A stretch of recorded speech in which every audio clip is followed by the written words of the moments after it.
ಬಂದ್ಯೋಡು ಇಚಲಂಗೋಡು ರಸ್ತೆ ದುಸ್ಥಿತಿ, ಸ್ಥಳೀಯರು ಸಂಕಷ್ಟದಲ್ಲಿ.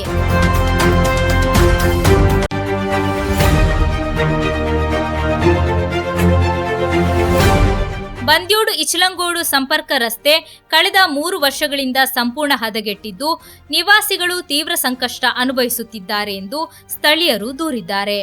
ರಸ್ತೆ ಹಾಳಾಗಿರುವುದರಿಂದ ಆಟೋ ರಿಕ್ಷಾಗಳು ಈ ಭಾಗಕ್ಕೆ ಬರುವುದಕ್ಕೂ ಹಿಂದೇಟು ಹಾಕುತ್ತಿವೆ. ಆಟೋ ಬಾಡಿಗೆಗೆ ಕರೆ ಮಾಡಿದರೂ ಚಾಲಕರು ಬಾರದ ಪರಿಸ್ಥಿತಿ ನಿರ್ಮಾಣವಾಗಿದೆ. ಇದಕ್ಕೆ ಚಾಲಕರ ತಪ್ಪಲ್ಲ, ರಸ್ತೆ ದುಸ್ಥಿತಿಯೇ ಕಾರಣ ಎಂದು ಸಾರ್ವಜನಿಕರು ಅಭಿಪ್ರಾಯಪಟ್ಟಿದ್ದಾರೆ. ಈ ಪ್ರದೇಶದಲ್ಲಿ ದೇವಸ್ಥಾನ ಹಾಗೂ ಮಸೀದಿ ಇರುವುದರಿಂದ ಜನರ ಸಂಚಾರ ಹೆಚ್ಚಾಗಿದೆ. ವಿಶೇಷವಾಗಿ ಇಚಲಂಗೋಡು ಜುಮಾ ಮಸೀದಿಗೆ ಪ್ರತಿದಿನ ನೂರಾರು ಭಕ್ತರು ಹಾಗೂ ಯಾತ್ರಾರ್ಥಿಗಳು ಆಗಮಿಸುತ್ತಾರೆ.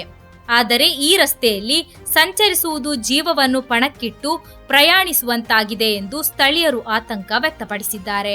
3 വർഷത്തോളായി നമ്മൾ ഈ റോഡ് തകർന്നിരിക്കുകയാണ്.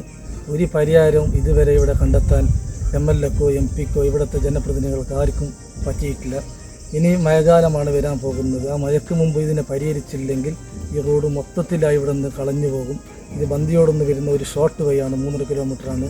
പള്ളിയും അമ്പലവും സ്കൂളുകളും എല്ലാം സ്ഥിതി ചെയ്യുന്നൊരു സ്ഥലമാണ്. കൃഷിക്കാരും എല്ലാവരും ഇവിടെ അധികം താമസിക്കുന്ന ഒരു സ്ഥലം കൂടിയാണ്. അതുകൊണ്ട് ഇവിടുത്തെ MLAയും MP യും ಜನಪ್ರತಿನಿಧಿಗಳೆല്ലാം ಅಡಿಯಂತರമായി ಇಡണമെന്ന് ಅಭ್ಯರ್ಥಿಸುന്നു. ಸ್ವಲ್ಪ ಅಜಾಗರೂಕತೆ ನಡೆದರೂ ವಾಹನಗಳು ಪಕ್ಕದ ಹೊಳೆಗೆ ಉರುಳುವ ಅಪಾಯವಿದೆ. BRM ರಸ್ತೆಯಲ್ಲಿಯೂ ದೊಡ್ಡ ಗುಂಡಿಗಳು ನಿರ್ಮಾಣವಾಗಿದ್ದು, ಮಳೆಗಾಲದಲ್ಲಿ ಪರಿಸ್ಥಿತಿ ಇನ್ನಷ್ಟು ಹದಗೆಡುವ ಭೀತಿ ಎದುರಾಗಿದೆ. ಮಳೆಗಾಲ ಆರಂಭವಾದರೆ ಈ ಭಾಗದ ಜನರಿಗೆ ಹೊರಗೆ ಹೋಗುವುದೇ ಕಷ್ಟವಾಗಲಿದೆ.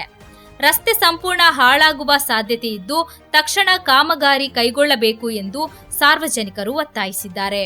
ಈ ಪ್ರದೇಶದಲ್ಲಿ ಹೆಚ್ಚಿನವರು ಕೃಷಿಕರಾಗಿದ್ದು, ಸೊಪ್ಪು ಬೆಳೆಗಾರಿಕೆ, ತೆಂಗು, ಅಡಿಕೆ ಹಾಗೂ ನೆಲ ಬೆಳೆಗಳನ್ನು ಅವಲಂಬಿಸಿ ಜೀವನ ಸಾಗಿಸುತ್ತಿದ್ದಾರೆ. ಕೃಷಿ ಉತ್ಪನ್ನ ಸಾಗಣೆಗೂ ರಸ್ತೆ ಸಮಸ್ಯೆ ತೊಂದರೆಯಾಗುತ್ತಿದೆ.